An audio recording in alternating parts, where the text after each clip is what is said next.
Oh, this thing's a lot of fun. Yeah. And you can't break it. That's the cool part.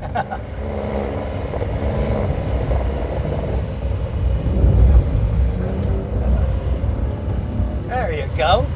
That's the way. So you do this on a public road, you're going to jail. Huh? That's not your I mean, typical that's what's 911. so much fun. You know, so many supercars and hyper are just about straight line speed. Yeah. You know, this is just so much fun to do this, just to go through here at a ridiculous rate of, well, not even ridiculous rate of speed. It seems fast. And it's just fun, you know, the car's loose. You Yeah, never get yeah. a chance to get a car to move around.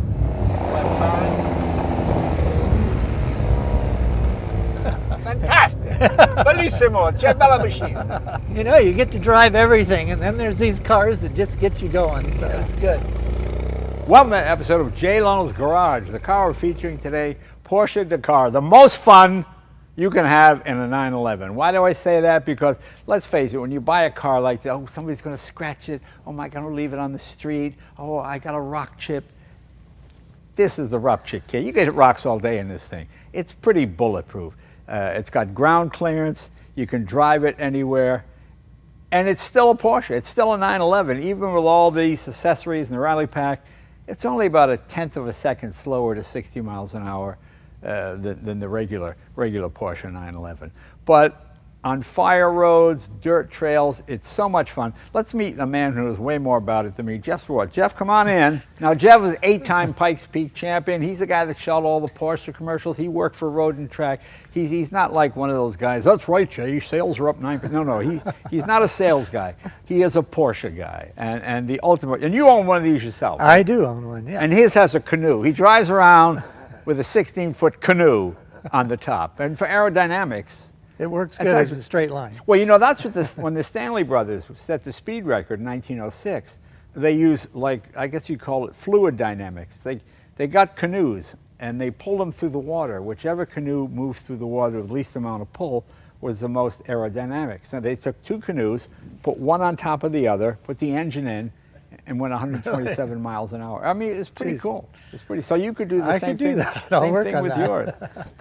So tell me about your ownership of this car. What's it like? It is kind of very apparent right away that it's one of the most practical 911s possible. Right. And it's funny because you don't realize, I was coming from a GT3, which was kind of extreme in the other area, Right. and you don't realize how much time you spend thinking about driving diagonally through the driveways into the Right. gas station, the bumps in town, all those kind of things. And it just goes everywhere, and it takes that thinking process out of it. But for us and where we live, I live at 9,300 feet, so Right. we have 6 months of snow.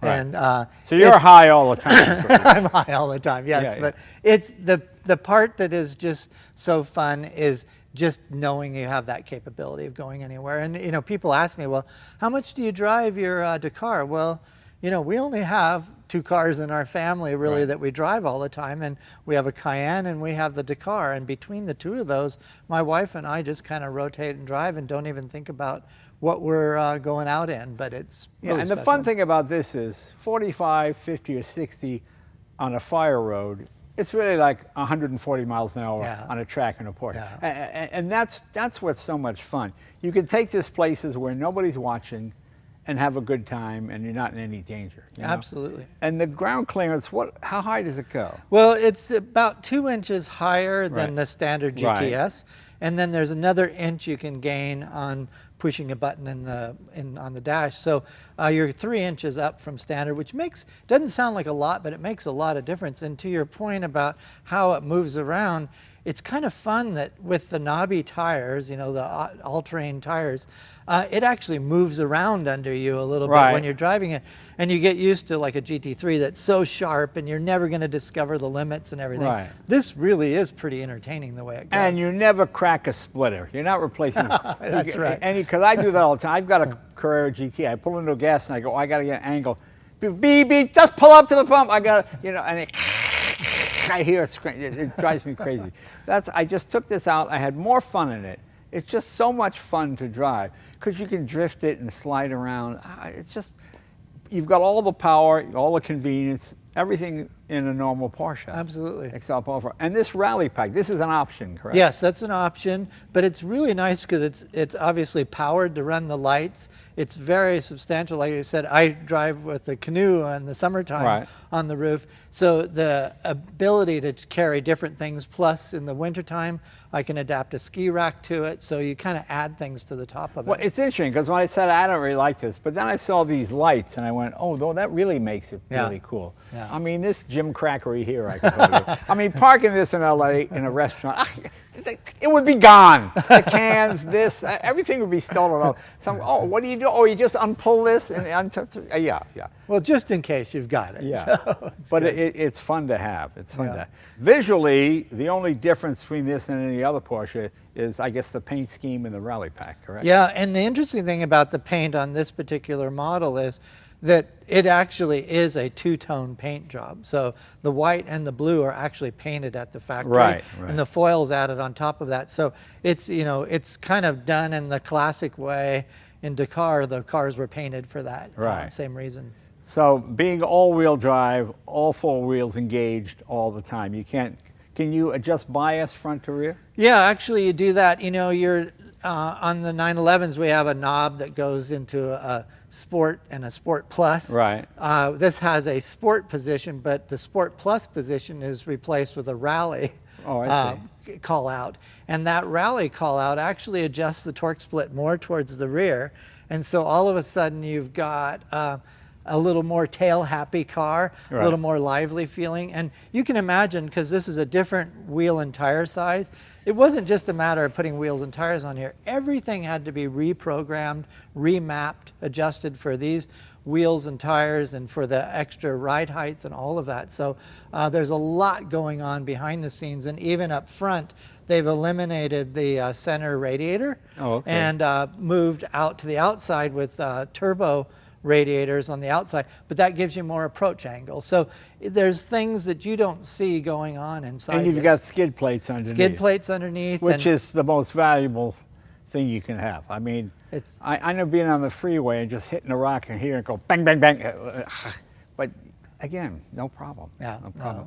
How much more does this weigh than a standard Porsche? Well, it's interesting because it's marginally heavier than the GTS, but the way they did that is they compensated with carbon fiber hood off the GT3, no back seats in here. So they've done things to it to kind of take weight out of it to compensate for the extra lift. Because, you know, the modern cars have an option on a front axle lift. Well, this has an axle lift, basically front and rear. It raises the whole thing up. So there's things in the complexity of the way this car was designed that added weight to it, but at the same time they took weight out of it. So it's basically the same weight as the GTS. And what is the horsepower rating on this? This is 473 horsepower impressive. and about 420 foot-pounds of torque. Twin turbo? Twin turbo, 3 liter, flat 6, traditional. Right.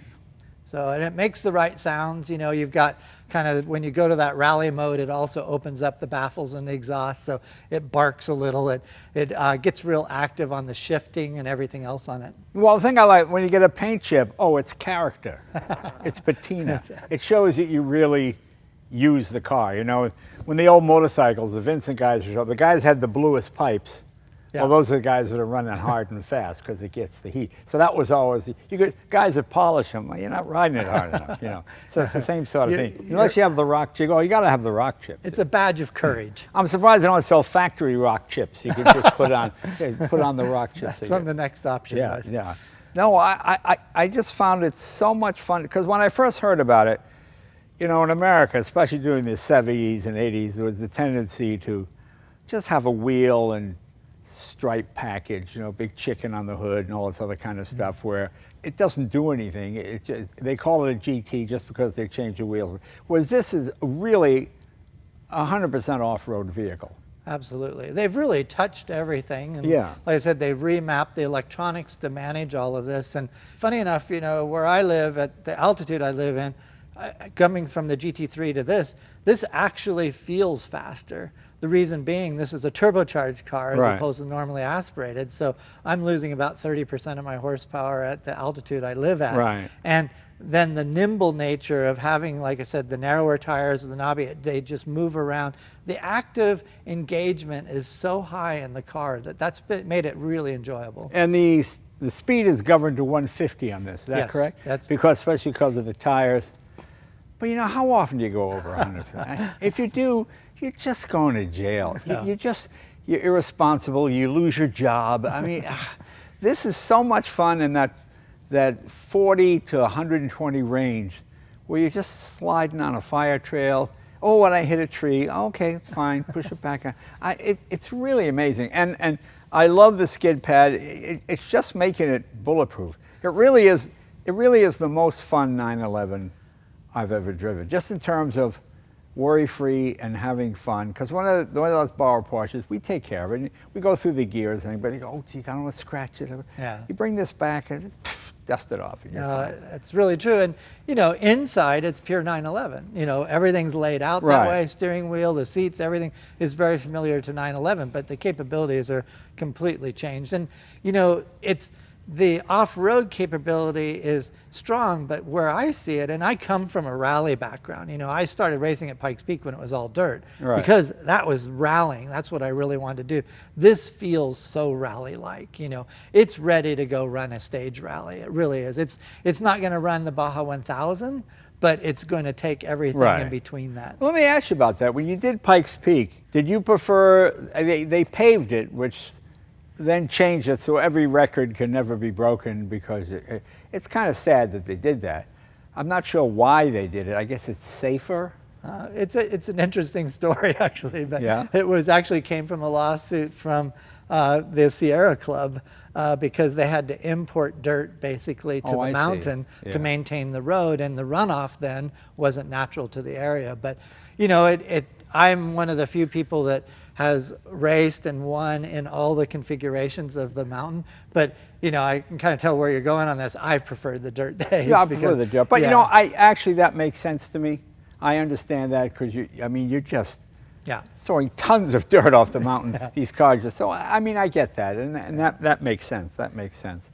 So is it faster with pavement than dirt? Yes, I mean, it's, you know, I was generally 12 and a half minutes Right. in the dirt days, plus or minus when I drove different Porsches there. I've actually driven 14 different Porsches Right. at Pikes Peak.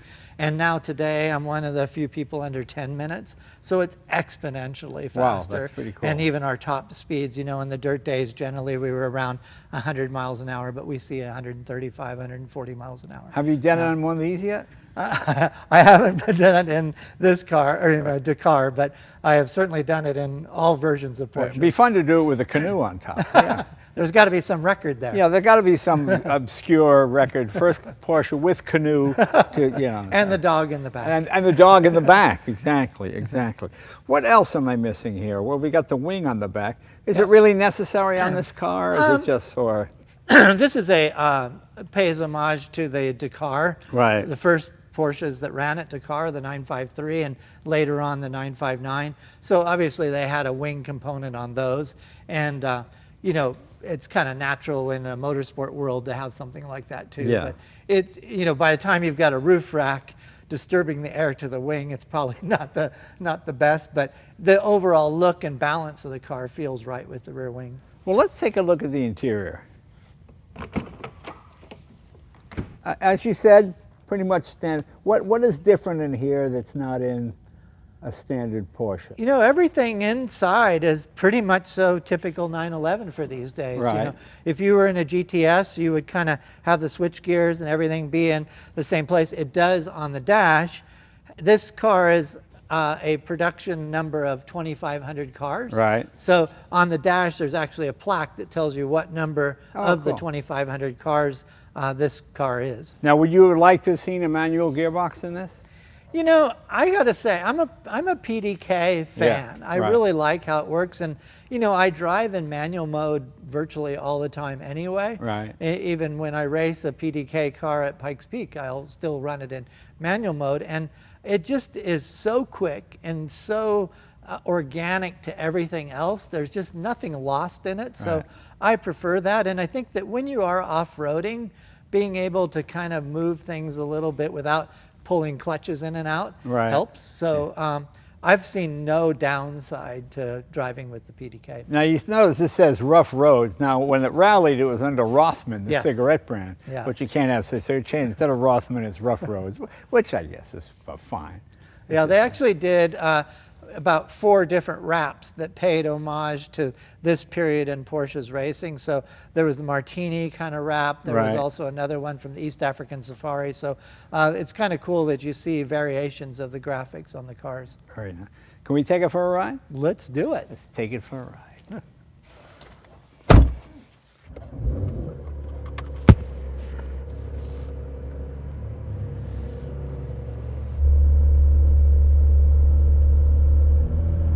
To drive through your building.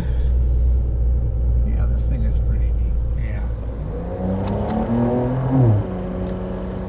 Got some pep. You know, the fun thing I like about this, you can treat it like you could a Porsche.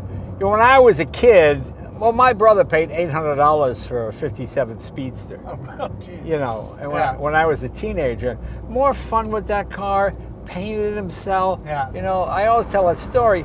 When I got my Lamborghini Miura, I got it for free because it was an old worn-out sports car in the '80s and nobody wanted them. You couldn't get parts. So we took it back here, we worked on it, we fixed it, we sanded it, we painted it. I got really involved in the car. I mean, to do that now would be ridiculous. Oh, it's worth $2 million. It's just, you know, the idea of buying Porsches for $1,500 to $2,500. I mean, that was a great time, and you could have fun with it. But now everything is, oh my gosh, it's so valuable. And they become precious at the same time. Right, and that's what I love about this. You can treat it just like a Jeep or any other piece of equipment and have fun with it. You really, I'm sure you could break it if you tried, but you really can't. I mean, it is so much fun just to suddenly see a dirt road and go down it, which is something you'd never, ever do. You know, it's a ride height is 3 inches higher than standard, but it really buys you a lot of access. Oh yeah, just it's with that wonderful. much. It's wonderful. Yeah.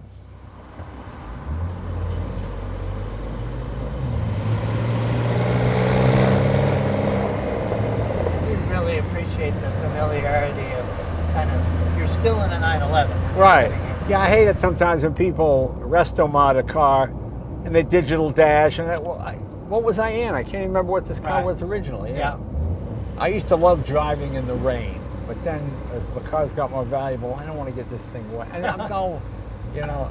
That whole notion is pretty funny though, because you remember in, you know, the 80s and 90s, every Porsche was driven like 30 miles to kind of check everything out on the factory. And keep in mind, it was driven year round. Right. So, you know, if it was raining, if it was snowing, whatever was happening. So, you know, when you got your car to California and you said, I'm not going to drive it in the rain, maybe a good chance it was already driven in the rain just for that first 30 miles. I like my McLarens. Sometimes I go on YouTube. I see McLarens in Great Britain with 12,000 miles. Oh my God, they look like it's 150,000 miles. You know, there's rust, there's salt on the road, there's every frightening thing.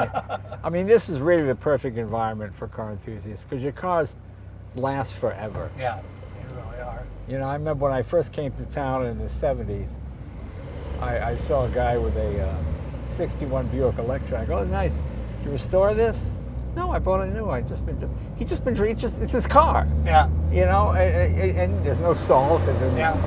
Well, and even in our area in Colorado, you know, they've gotten better with the salt and the chemicals they're using on the road. So I end up driving, you know, a lot of the older cars in the winter too. I mean, kind of everything that I have in Colorado has snow tires or studded snow tires on it, just because, you know, it's a 10-mile drive to town. It's very therapeutic for me to make a run, and I don't want to be limited to, oh, I can only do that in the summer. So it's fun. But this car, for us, has just been so liberating in so many ways, where it just, you don't think about it. Right, yeah. That's the fun part. You know, the GT3 has a GPS-derived front lift system. Right. So you can Corvette plug in has all that this too. stuff. Yeah. And, you know, it's pretty cool because the first thing I did when I got the GT3, I went to town, found all the dips, programmed it in. Then I didn't have to worry about it for myself or my wife or anything. But this car was like, boom, we can just go straight into it.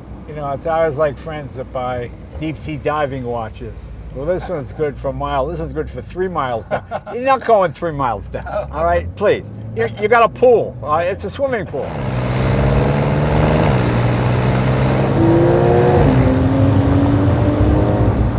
And doing this on dirt is so much. It's getting sideways. Fabulous. Yeah, it's really fun. And if you want, you can change the modes in this, and all of a sudden it does change the way it shifts, the way it holds it in gear, or you can just cruise in the regular normal drive mode. So it's got a little bit of everything. And they even program, the launch controls that a lot of these cars have these days.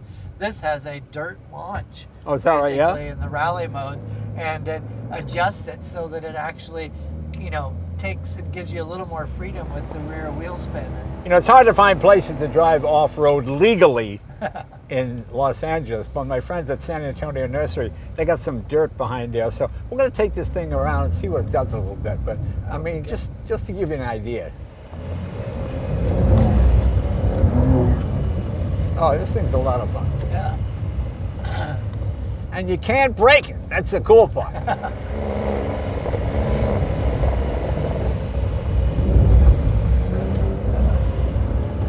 There you go. That's the way. So you do this on a public road, you're going to jail. That's not your typical that's what's so much fun. So many supercars and hyper are just about straight line speed. Yeah. This is just so much fun to do this, just to go through here at a ridiculous rate of, well, not even ridiculous rate of speed. It seems fast. And it's just fun, the car's loose. You never get a chance to get a car to move around. That's what I like about my 3-wheel Morgan. I went by, I was driving that one day, I went by on Mulholland, I was screaming past a cop with a radar gun. I went, I'll pull over. I wait, he doesn't come. I turn and I go back and I say, how you doing? He goes, hi. I said, I'm okay. He goes, you okay? I said, how fast are you going? Well, speed was 40, you're going 37. I said, what? I thought I was doing like 70. He goes, no, you're only doing 37. Yeah. Oh, all right. All right, let's put it in rally mode. Here we go. Now that opens the exhaust up a little bit, tightens the suspension. Yeah. Yeah, it takes care of a few things. It also changes the torque split. See? Yeah, that's the way. Yeah.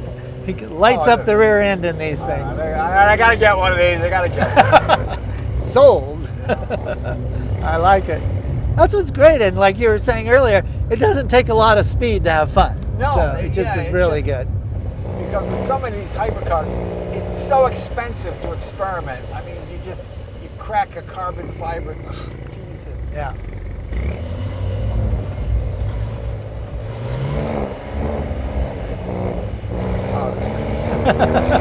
Fantastic. Bellissimo. C'è bella machine.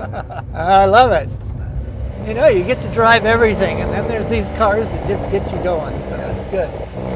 Yeah, and the sound of this, it's that pure 6-cylinder sound. Right, yeah. All the usual kind of noises are there, but you're in an entirely different location to do it. Now, I suppose you could put regular road tires on it, correct? Yes, there is an option to not have the all-terrain tires, but I haven't yet to see any car delivered with the regular tires. And where I live, I run studded snow tires on it all winter long, so there you go. Now you're a precision driver. There you go. Good. Get a bump. I didn't expect to be sliding around with you. Oh, yeah. This is pretty good. Oh, it's fun, yeah. It's pretty good. This thing is great. I like it.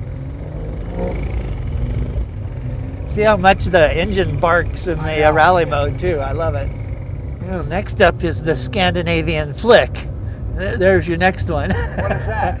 That's a rotation of the car under braking into the corner. Right, yeah. And it's like all the Scandinavian drivers made it famous in rallying. So that was Carlson, wasn't it? Yeah, Carlson and Blomqvist and all those guys in the day. I mean, I have a picture of it's a comic book about the Saab, the 3-cylinder rally car. Yeah. It was 2-stroke. Right, remember? Yeah. And he's lifting a wheel on ice. Hilarious. Jay is working at it. Oh, working at You're having to work today. Oh, that's great. I love it. But it's fun without it being dangerous, without being stupid. You know? Yeah, the speeds are low, the feedback is high, the right sounds. I love watching the YouTube videos where the guy pulls out Cars and Coffee on cold tires, slides across over, hits the parked Audi across the street. Yeah. Well, I want to thank Jose for letting us do that. Oh, if you go to the nursery, buy a plant. Don't take your car there and try to slide around. In the old days, you had to get out and unlock the hubs and do all that. Do all that. Nope, it's all there now. And you know, these are all numbered, and this happens to be number 324 of the 2,500 cars built. Right. So. You know, even though we're sitting higher, I don't feel we're any high. I don't feel, any different than any other 911. That's really true, and it's so compliant to the bumps. It's not got that sharpness. No, it's wonderful. Yeah. It really is great. You know, and it took a recalibration of everything, the stability management, even the ABS to deal with the all-terrain tires and the extra height to the car. So, now, are these tires made specifically for this car? Yes, these are especially for it. It's actually, you know, when I started looking around, it was kind of the only tire you could get for it. So, and it was developed that way for the car. Does this tire fit any other car? Or is it just not that I'm aware of? And you know, this has a slightly smaller wheel on it than a GT3. So this being a 19 and a 20 on the rear. Oh, I see. Okay. So you get a little more sidewall out of it. So when you go and drive on the dirt like we did, it's got an extra sidewall there. You're not running the wheels or the actual rims against the rocks. Because that's like a huge deal too now. You get a flat tire. Yeah. And you're stuck for a week. Yeah. Your tire's got to be flown in from Tanzania or something. Yeah. Yeah, well, these are very special Pirellis done for this car. And you know, the other thing that happens in this car is when you hit 105 miles an hour, it puts it in naturally into the lower position. Right. So it, you know, we have a speed limiter for 150 mile an hour top speed, and then we also have a ride height limiter. When you hit 105, it drops to the lower height. Well, let me ask you a question. If you have it in the high mode and you go 107 and it lowers, you're still going over the same rocky terrain, right? You could hit a rock or something. Yeah, but I think... Can you keep it there manually or no? No. But I think the idea too is that, you know, those kind of speeds are going to be seen on the pavement. So yeah. I love how this engine barks on the shift downs and everything. It kind of makes everything snappier in it as soon as you go to the rally mode. Very light flywheel? Yeah, I'm not sure about that one. Because, you know, basically it's a GTS spec, and then everything's been remapped and looked at to accommodate the ride height and the wheels. Because California roads are so bad, every road is like an off-road road. True. These days you deal with a lot of that. And you know, the Sport Chrono clock here too is kind of cool that, you know, kind of ups the mapping and everything on the car at the same time. Yeah, so now we're in the lower mode. Right. And so, but that still puts us essentially 2 inches over the height of the standard GTS. Right. So, you know, you're already there. And you know, not only is it giving you ground clearance, but it's giving you extra travel on the shocks. So you have a little better, you know, compliant feel to the road itself. Yeah. Doesn't beat you up as much. You know, a fun fact, the height of the average car now, the average vehicle on the road, is the same as it was in 1938. Really? Because you got so many SUVs. The height, you know, the big 38, Chevy 37, Ford, they're all way up here. That makes sense, yeah. We certainly have come to a society of much bigger vehicles all around. It's amazing how vehicles are like America. They just get fatter. Like the Mini now, it should be called the Maxi. It's a huge car. It has gotten big. Everything's gotten big. So, and the other nice thing that Porsche does is they play homage to their history. Right. You know, they constantly tie things into. I mean, we got the ST out now, which was a version of the 911 in the 70s. You've got the Dakar here, which is playing tribute to the success they had there, both in the, you know, 911 based 953 and also in the 959. So it's pretty cool. Well, Jeff, thanks for bringing this. Thanks for coming along. You're our Porsche guy. We really appreciate it. And you got the best job in the world, don't you? You shoot all the Porsche commercials, covers of Road and Track, all the magazines. And you're a driver as well, so it's really great to have the well-rounded Porsche guy. Thank you, my friend. Well, thank you, Jay, and always fun to hang out with you and the whole team. And I got to get one of these. yeah, this car is in my zone. I'm glad to hear it's in your zone now. Let's find some non. Oh, that's no. Don't go over there. See you next week.